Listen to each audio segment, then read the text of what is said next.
Hey, ladies and gentlemen, welcome to a special edition of King Penny's podcast. This is episode number 7, man. Hey, we're out here on 4th and Kimbark, man, in beautiful Longmont. Hey, we're at the Longmont Public Media Studio. Hey, you should check them out if you get a chance at 457 4th Avenue in Longmont, Colorado, man. Hey, let's hop right into episode number 7, man, because we have a special guest. So we had to bring her outside because it's not got to contain this. It couldn't contain the light inside, so we had to bring her out, man.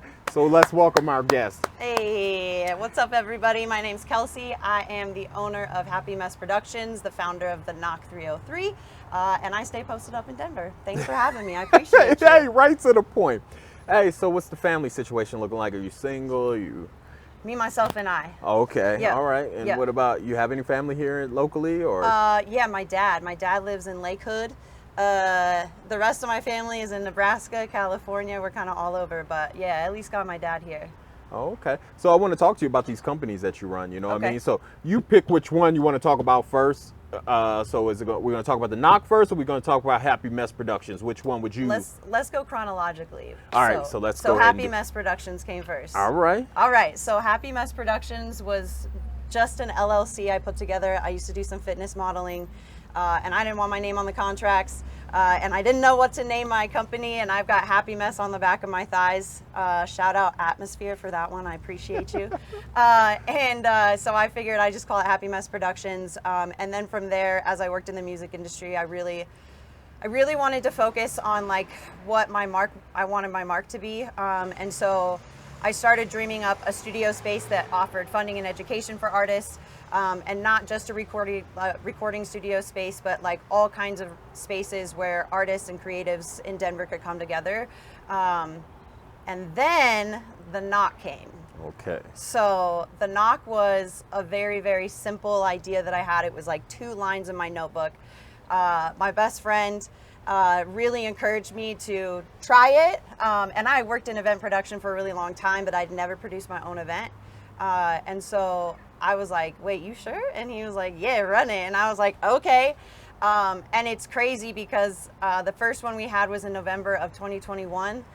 And it worked. Like, I still remember sitting there like at the front counter and being like, dang, like everything that I wanted to happen is like happening, and like the energy that I wanted to feel, and the representation that I wanted to have there was there. And so the Knock took off like in a way that I could have never expected, and I haven't looked back since, really. Yeah, nah, that's super cool.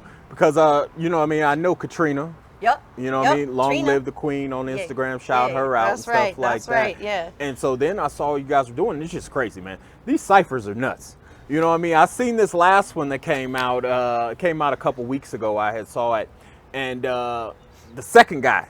Small Boy Fun. Hey, I was just like, oh, okay, he got heat. Yeah. And then, you know, I like old soul Yep. era or whatever like that. I already Yep. knew him. Yep. But that second guy really, I was like, oh, okay. Yeah. And who was the other guys that were in it? So it opened up with, actually, let me start with the producer. Oh, the okay. producer is Low Fly. He was new to Denver, and he actually reached out before he got to Denver and was like, yo. Oh, he came on a mission. Yeah, no, he said, I Googled hip hop in Denver and I found you guys. And so I've been looking for an opportunity to work with him. But then we recorded at Rich Recording, which is down in Rhino. We recorded with the engineer Divine, who was just absolutely incredible. And then it opened up with Baba Fly, Okay. who's just, if you don't know Baba Fly, you really, really, really got to check him out. Like, his style is just different. And actually, every time we do a cypher, we put different styles together. Yeah. And so Baba Fly, Small Boy Funk, and that's with the B-O-I. All right, and then third on the cypher, we have 45. That's .45. He used to go by Justice Rhymes. He works out of River Art Bar and Gallery, so if you want to catch him, he's there most days. After that, we had TMC with the exclamation point.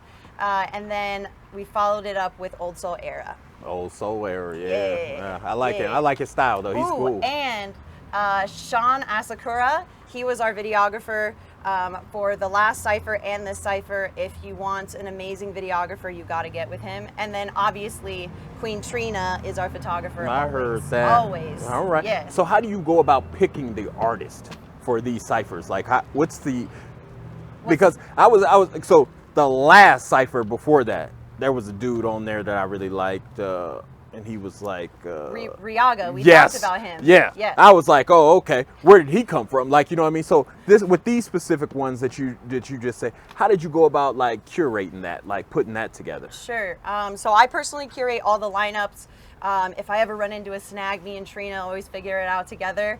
But I curate all of them personally, and I don't necessarily have a formula. There is no formula. All right. I kind of wish there was, because it might be easier to explain to people, but maybe I'm glad that there's not, because there's a little bit of magic that no one can really figure out. But basically, I usually keep my eye on like certain people. Like, so we do our best to highlight people in the community that are not only excelling and continually growing, but like also doing a lot of good in their community. Really pushing really hard to accelerate their brand. So I always have my eye on like one person, and then basically I fill in the blanks around that one person. Sometimes it starts with a producer, sometimes it starts with an artist, but I have a spreadsheet that continues to grow. And we have, if you go to our link tree, there's an artist and a producer submission form at the bottom. Oh, okay. So those go personally to my email. I continually add to my spreadsheet. But really it starts with one person that I've kept my eye on.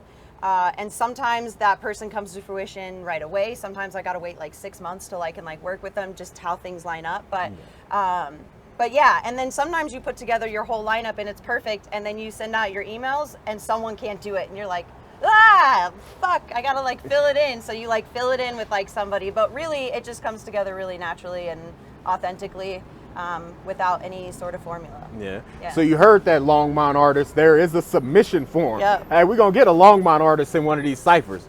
Look, because I've been begging to get in one. Look, they won't let me in one, but I'm gonna get in one. No, but so what's the long-term vision of the Knock? Like, what is the, like, say for instance, a year or two down the line. Let's just music long term is a year or two down the line. Like, you know what I mean? Sure. That's a crazy question, because a year and a half ago, I didn't even know if the Knock would work. And it's grown like beyond an event series. It's really becoming a community and a movement in the hip hop world, or in our, local industry. But I mean, my goal would be able to take like our values and our mission and take it to other cities. But really my biggest goal is to put Denver on the map. Like, I think that that's my biggest goal. I hope that in a year or two, people are looking to Denver like on the regular to find talent, because I'll go to the grave saying it, like our city has immense talent, like our state has immense talent. And trust me, I found out the hard way, because I've asked a couple people why Denver hasn't like really, and I had so many people DM me saying, what are you talking about, bro? Like, listen to this, like listen to, and they flood, and I appreciate that too. Like, you know what I mean? Them put me on the things I haven't heard, because you know what I mean? Like, technically, I mean, I guess what, like 25, 30 minutes outside of Denver. So, I mean, some stuff is like a little late to make it this way, unless you like following certain things on Instagram and stuff like that. And so, you know what I mean? They put me on a certain thing. I was just like, oh, okay, well, I missed a lot. Well, and that's the thing, like, when we do ciphers, we'll put people in a studio and like 3 people didn't even know the other person existed, right? And they're in the same city. I still go to hip hop shows, and I'm like, dang, I ain't never heard of him, right? So like, I think like connecting the community in a big way and knowing that each other exists. Collaborations are a huge way for artists to like get put on the map, like with other fans that are in the city.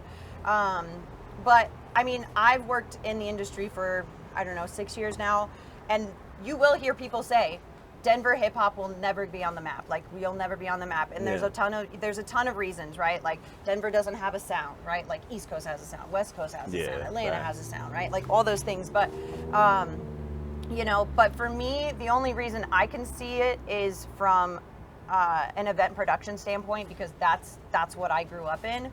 And from my point of view, event producers have done a huge disservice to hip hop artists for a really long time in Denver.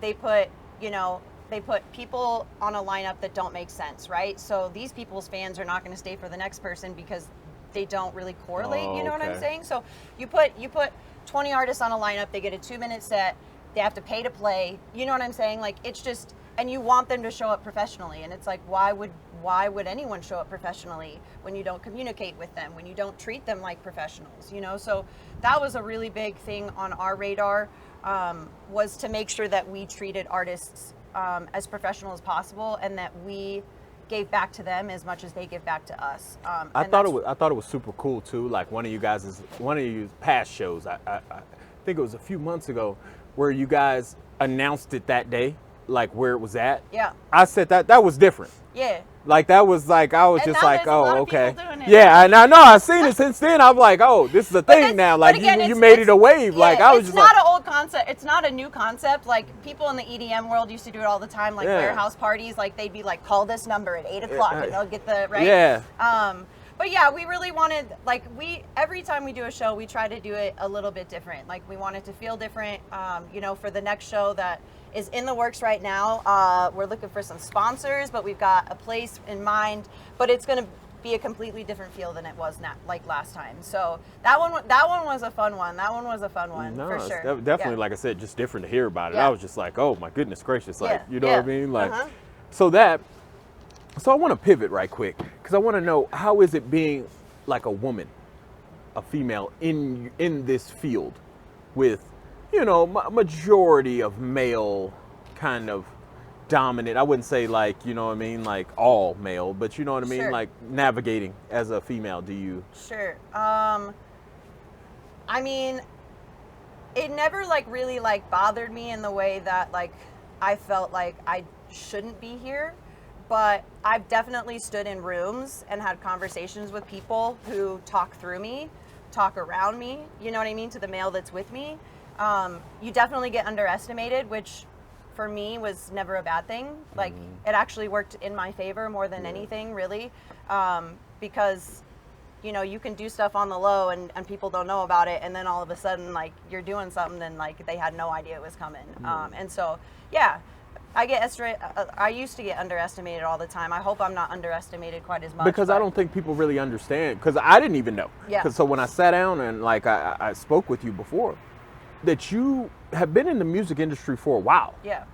Like, but as just an intern. Like, you know Oh, what I mean, I had before. zero- I had like, you know what I zero- mean? yeah, Like in yeah. the very beginning, for a while, just as an intern and just, you know what I mean, feeling whatever job needed to be done. Yeah. Yeah. And you know Yeah, what I mean? Like yeah. for a long period of time. Very long time. A very long So time. how did that not like get discouraging? How did that not, you know what I mean? Like how did you push through? That is a great question. I think I fell in love with this industry. I think it started as like if I could do anything with my life, I would love to work in live music. That's where it started. But then I fell in love with the industry. I fell in love with the community. And at that point, there was just no turning back. Like, there just wasn't. Like, Yeah. I've had people ask me, like, oh, what if the knock doesn't work out? Or what if Happy Mess doesn't work out? Like, are you going to go to school? And I'm like, literally push me off a cliff, because, like, I have to be, this is what I have to do. And so I think when you know you're meant to be there, you just kind of, like, push through anything. Yeah. But yeah, no, I definitely, it was really hard. You know, working a full-time job and doing this on the side and like juggling it all, it takes a lot out of you, for sure. And I felt that really heavily this last year. When you start owning a business and it's yours now, it kind of changed it. But I had to be here. There's nothing else I could do. What are so you say you're owning your own business and things like that. What are some of the things that people in the industry need to know about owning their own business or doing their, you know what I mean? Like, Yeah. or is there like a platform where they can like Yeah. kind of learn, like, you know, like the social media, the Yeah. marketing, Yeah. the Yeah. 401ks, because artists do not have retirement plans. No. Honestly, like, yeah, being working in any industry, if you want to own a business, there's education to come with that. You know, and if you aren't going to college for business, it's hard to have those answers. I worked a lot with nonprofits who gave classes, like for the last 6 years, just anytime there was like a free class online, or if the nonprofits had a class. I worked initially with RMMFI, which is Rocky Mountain Microfinance Institute, They have classes. Some of them are free, but if they're not free, they're very affordable. But the one that I fell in love with was at the SBDC, which is the Small Business Development Center. Yeah. I have a mentor that I still get to meet with for free on a monthly basis. I took a 9-week course, and even then it was really affordable. And then after that, she mentors me, and they have financial advisors, they have marketing advisors, they have like a ton of stuff. And all you have to do is once you take a class with them, you have complete access to all of those advisors whenever you need it. And then also the library has a ton of resources for like nonprofits and small businesses. But yeah, honestly, I would say educate yourself as much as you can. And sometimes education looks like you're in the classroom. Sometimes it looks like you see a business owner that you really respect. So you just ask them, can I sit down with you for coffee? Some of them might turn you down, but some of them are really open. Like one of my mentors is Hypnotic from Top Flight Empire, now runs Concert App. And he is one of the people that I met, I don't know, 5 years ago. And he just, I could call him and he'll give me all of the answers and he won't bullshit me. Like he'll be really straightforward. And so like just finding the education that you can is really, really important. The other thing that was really important for me was my business mentor had to remind me all the time to like, let it be messy, right? Yeah. Like you want to get in there and you want to do it right and you want to do it perfectly and you want it to like not fail and like all of those things. And like, she has to remind me on a constant basis, like owning a business, being a small business owner, starting a new idea of any sort it's just going to be messy. Like it's not going to go perfectly. And really embracing that from the beginning, like that there's going to be failures, you know, like quote unquote failures, but that's just, it's a required part of the process. Okay. So, you know, talk about pushing through the internship, talk about pushing through starting your own business and everything like that, because it hasn't always been easy, right? Oh no. So I want to talk about maybe a more difficult subject, right? Okay. Let's talk about past addiction. Whew. You know what I mean? Like Whew. I want to just touch on it. I don't Sure, want to stay there. No, I think that's but great because it it is a massive part of my story. Yeah. Yeah. And so I want to know like what's up? Like Yeah. what was that about? Sure. I was an addict and an alcoholic for about 8 years. I was a trash can junkie, so I used anything and everything that would make me feel different. Crack, meth, heroin, alcohol, Molly, like whatever it was, like that's what I did. And really, I had always kind of had that gene in me. But when when my boyfriend committed suicide when I was about 11 years ago, that rocked me in a way that I didn't have any tools to process it or deal with it. And so that's really when like, you know, I went way down the rabbit hole. And, you know, I'm so, now looking back, I'm so grateful for it, right? Like you go to the rooms and people are like, I'm so grateful I'm an alcoholic, right? And it's like, I am grateful, but it took a lot of pain and a lot of missteps and a lot of mistakes to get clean again. I'm so incredibly grateful that I have parents that like were literally by my side like the whole time. Like once I decided that I was gonna get clean, like they did everything to support me. But yeah, really, when I first got started getting sober, I didn't even want to, but I stood in front of a judge who told me I was going to get a significant, you know, amount of time in jail. It was either like do it or don't do it. Like I had two choices. And so, you know, I went to 30-day treatment a couple of times, and then I ended up going to long-term treatment in Colorado Springs. I did 6 months in the residential, 6 months in their alumni program. And that really, really changed my life. It really, really did. And honestly, I wouldn't be standing here. I wouldn't be sitting here with you today. I wouldn't be able to do the knock or anything because honestly, I should have died a long time ago. And so like, I'm incredibly blessed to be doing what I'm doing. And the only reason even if I had not been an addict, I wouldn't be sitting here, right? Like I wouldn't be sitting here. So I'm grateful for my journey in recovery and everything that it taught me. I do. I like I said, I appreciate you always being open. Yeah. Like you've always, like every interaction we've had, you've always been very, very transparent and very like, you know what I'm saying? Oh, okay, well, let me tell you about this or and I appreciate that. How is the sobriety in the event space? So I mean, I'm sure at like shows and backstage, Sure. things kind of get, you know what I mean, Sure. kind of crazy. Sure. When I started in the music industry, I had a really, really, really strong recovery. I had a really strong routine. I had a strong community, and for me, for a lot of years, didn't bother me. Like, I worked behind a bar, and because I had committed so heavily to having a really strong recovery, it didn't even bother me. Like, I'd go through the worst things. Like, I went through some of the worst things in my life when, the first 5 years I was in Denver. But because my recovery was strong, I didn't even consider alcohol as like an option. Recently in the last year, I made a decision to allow alcohol back into my life, almost as like a let's trial and see how it goes.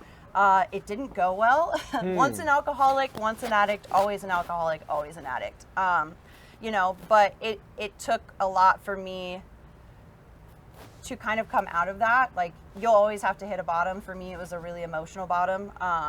And like, I'm so grateful for the people that stood by my side, but I got back on the horse and I had the tools and I knew what I needed to do. And so like, I get to do this journey again, and it's probably going to look different than before. But if you are in the music industry and you are in recovery, there's a ton of resources for people in recovery in the art in the music community. But just, I always make sure that you got at least one person who like knows your story. You don't have to tell everybody you're sober. You don't have to tell everybody, but make sure you got one person who knows that you can like lean on in those spaces and like in those times. No, that's really good. I mean, it kind of answers my next question, because I always ask people, what advice would you, like, what advice would you give somebody right now that's in recovery that is kind of struggling with that? Like, what advice would you give them? Sure. Be gentle with yourself. Shame will keep you from starting a journey in recovery for a very long time. If you feel shameful, to ask for help, or to, walk into the doors of AA or CA or whatever that looks like. Is just be gentle with yourself. And then when you're ready, there's a lot of options. Like, there's so many options. Like, treatment is obviously an option if you have the insurance. Like I said, there's a ton of 12-step programs. My group was CA. It's Cocaine Anonymous, but they're cocaine and all of their mind-altering substances. So it's like a really open space. AA, NA, there's a ton of places. But when you get ready to walk in that door, you just have to be willing to do everything. And I think that the fourth time that I tried recovery, when I went to long-term treatment, I think that that's just where I was, where any advice, any guidance, anything, like I just did it. Because that's the thing with recovery, is like, you can't do it halfway. You just can't. You know what I mean? Like, there's a lot of steps, and sometimes it feels overwhelming, but I can truly say that I found a life in recovery where, it was really beautiful. But you have to just be willing to do everything. So you just got to be willing to drop the walls down and like walk through it. And hopefully, and I always pray, like, sometimes addicts or alcoholics walk into rooms and they don't have a family anymore. They don't have a lot of friends anymore, right?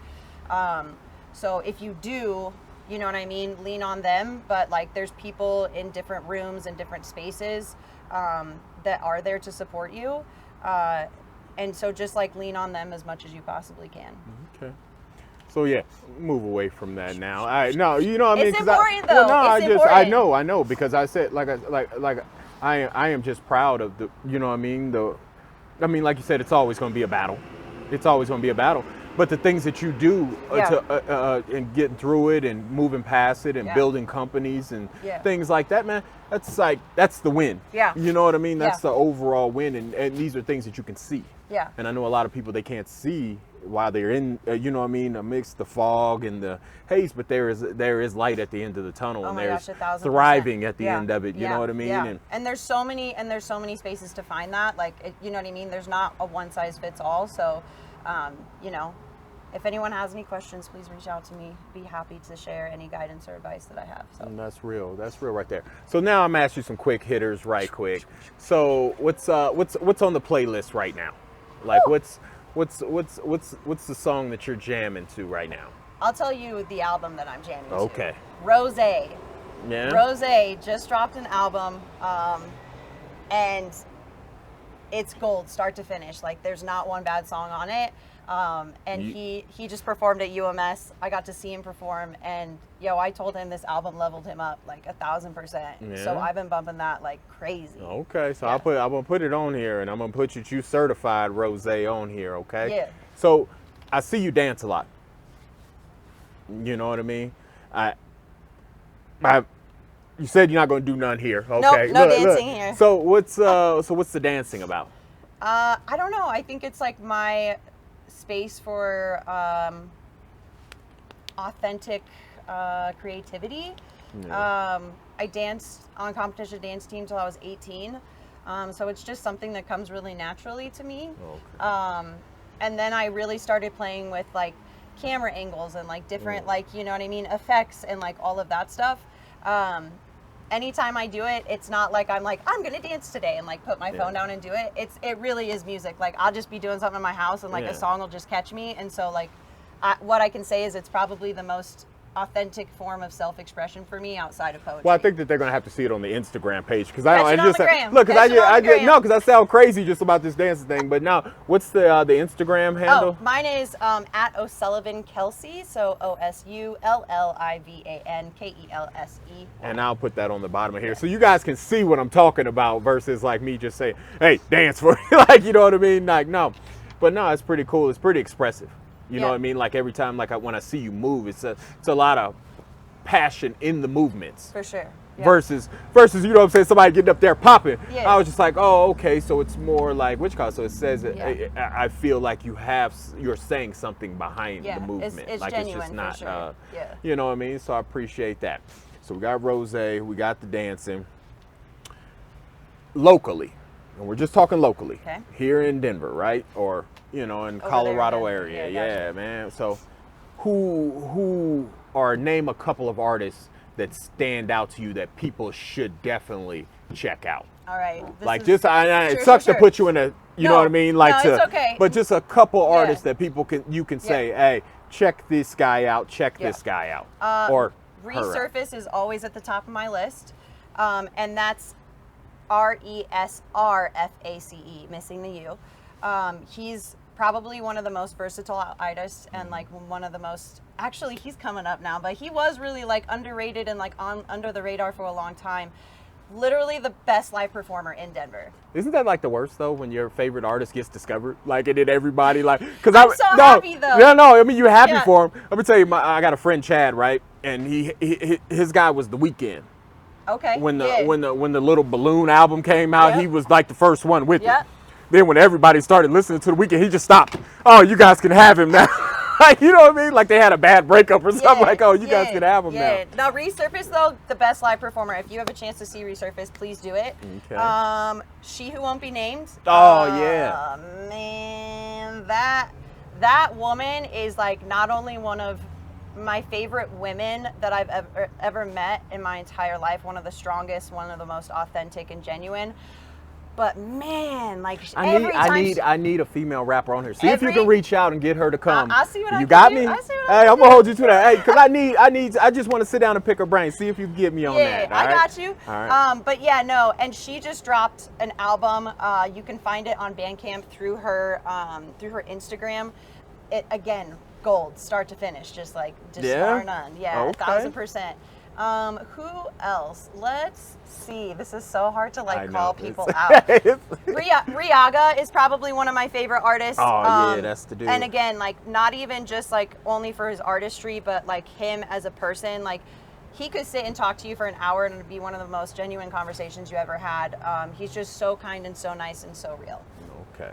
All right, and I'll make sure I list all those artists right here so you guys can, their Instagram pages on the bottom so you guys can check them out and stuff like that. I appreciate the drive down. Always. I appreciate you opening it up. I appreciate you letting us know about the music industry and also too all the things that you're doing, you and your company, you and Katrina, you know what I mean? Wouldn't be here without Trina. Yeah, and we added someone new to the team. So what? Yeah, we got a street team now. Her name is Stephanie. So Stephanie? We're growing. Hey, we're making moves now. There you go. Yeah. Well, congratulations, Stephanie. I look forward to meeting you as well. Because you know what I mean, you do a lot of great things for the community. You guys introduce a lot of artists, give them a platform, man. Yeah. And like I said, them ciphers, hey, They are bar none. Like Yeah. my favorite. Like every time you guys drop one, like I gotta, you know what I mean, listen. Yeah. Cause I'd be like, oh, okay, hey, I like number 3, I like number 2, like, Yeah. like you know what I mean. Yeah. And you guys turn on a different sound, like you know what I mean. Like, oh, okay, I've never heard him, I never Yeah. heard them. So that's absolutely perfect. I wish you all the luck with Thank the companies, also too with the sobriety. Thank you. You know what I mean, the fight there and stuff like that. You know what I mean. And like I said, your win is a win for all of us that love music, that all of us that love what you're doing. So you know what I mean. Keep that in mind. I want to tell your support, thank you. Yep. You know what I mean? Because Yep. like I said, that's a big thing. Yep. Of they're part of the win as well. Yep, 1,000%. You know what I mean? And like I said, thank you for taking the drive down and stuff course. like that, man. Of course, appreciate Hey it. man, it's your man King Penny here. Outdoor, beautiful Longmont. Y'all didn't see nothing happening behind me, did you? Y'all, I hope you had my back. You know what I'm saying? I doubt it though, but y'all just gonna let them get me. Kelsey here, King Penny, man. Hey, we're out of here, man. You guys enjoy your day, man. We're out.